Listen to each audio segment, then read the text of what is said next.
రాష్ట్ర పురపాలక, పట్టణాభివృద్ధి శాఖ మంత్రి డాక్టర్ పొంగూరు నారాయణ నెల్లూరు 13వ డివిజన్లోని యలమవారిదిన్నెలో సుపరిపాలన తొలి అడుగు కార్యక్రమాన్ని చేపట్టారు.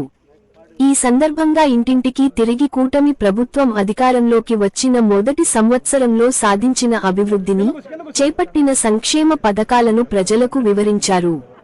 ప్రభుత్వ సంక్షేమ పథకాల కరపత్రాలను ప్రతి ఇంటి సభ్యునికి అందజేశారు.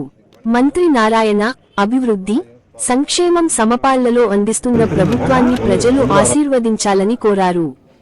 సుపరిపాలన తొలి అడుగు కార్యక్రమంలో భాగంగా డివిజన్కు విచ్చేసిన మంత్రికి స్థానికులు అడుగడుగునా ఘనస్వాగతం పలికారు. ప్రజలను ఆప్యాయంగా పలకరిస్తూ, ప్రభుత్వ పథకాలను వివరిస్తూ, కరపత్రాలు అందజేస్తూ మంత్రి ముందుకు సాగారు.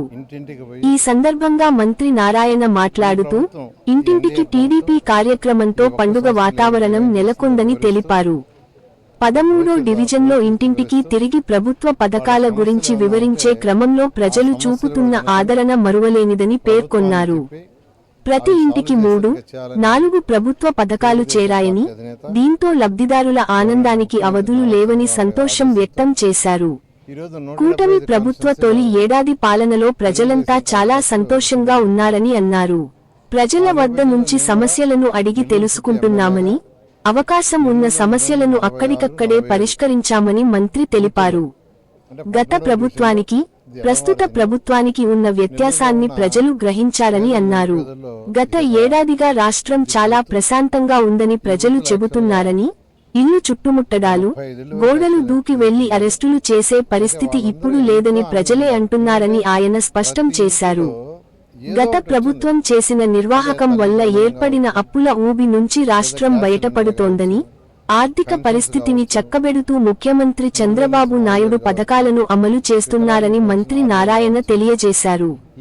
తల్లికి వందనం నిధులు అకౌంట్లలో పడ్డాయని, మహిళలకు ఉచిత గ్యాస్ సిలిండర్ హామీ నెరవేరిందని చెప్పారు. అన్నా క్యాంటీన్లు పునరుద్ధరించాలని హర్షం వ్యక్తం చేశారు. మాట ప్రకారం పెన్షన్ రూ. 4,000కు పెంచి ఇస్తున్నామని తెలిపారు. అతి త్వరలో మహిళలకు ఉచిత బస్సు సేవలు ఆగస్టు నుంచి అమలు చేయబోతున్నారని చెప్పారు. అన్నదాత సుఖీభవ కింద రైతులకు 3 విడతల్లో రూ. 20,000 ఇవ్వబోతున్నారని అన్నారు. పేదల అభ్యున్నతి కోసం ముఖ్యమంత్రి P4 కార్యక్రమాన్ని చేపట్టారని మంత్రి తెలియజేశారు. సీఎం పిలుపుతో మార్గదర్శకులు ముందుకొస్తున్నారని సంతోషం వ్యక్తం చేశారు.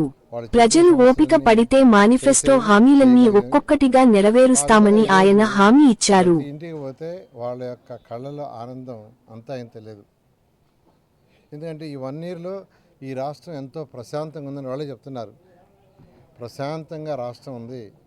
గత ప్రభుత్వం లాగా తెల్లవారు లేస్తే టీవీలో 4 గంటలకు 5 గంటలకి ఎవరింటి చుట్టూ పోలీసు వాళ్ళు 400, 500 చేరారు అనేది చూసే స్థితి లేదు. ఎందుకంటే గత ప్రభుత్వంలో తెల్లవారు 4 గంటలకే ఇల్లు చుట్టూ ముట్టేవాళ్ళు పోలీసు వాళ్ళు, గోడలు దూకిపోయి అరెస్ట్ చేసేవాళ్ళు. అలాంటి పరిస్థితి ఇప్పుడు టీవీలో అవపట్టం లేదు. ప్రశాంతంగా ఉంది. గౌరవనీయ ముఖ్యమంత్రి నారా చంద్రబాబు నాయుడు గారు వారికి ఉన్న అపార పరిపాలన అనుభవంతో ఈరోజు రాష్ట్రాన్ని ముందుకు తీసుకుపోతున్నారు.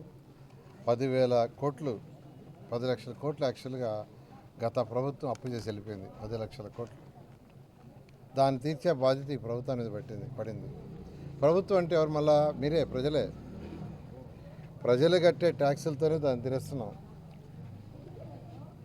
అట్ ది సేమ్ టైం రాష్ట్రం డెవలప్ కావాలంటే సంక్షేమము, అభివృద్ధి రెండు కళ్ళుగా భావించి ఈరోజు ముఖ్యమంత్రి గారు రెండిటికి హై ప్రయారిటీ ఇస్తూ అనేక సంక్షేమాలు,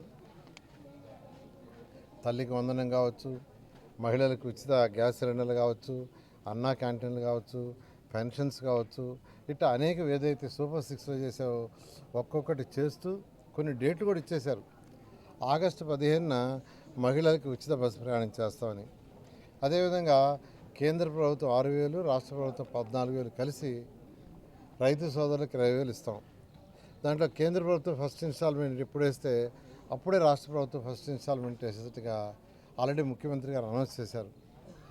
అదేవిధంగా P4 ప్రోగ్రాం రాష్ట్రంలో ఉన్న డెవలప్ అయి అభివృద్ధి చెందిన టాప్ 10% పీపుల్ బాటంలో ఉన్న 20%కి చేయూతనివ్వాలని P4 ప్రోగ్రాం తీసుకొచ్చారు.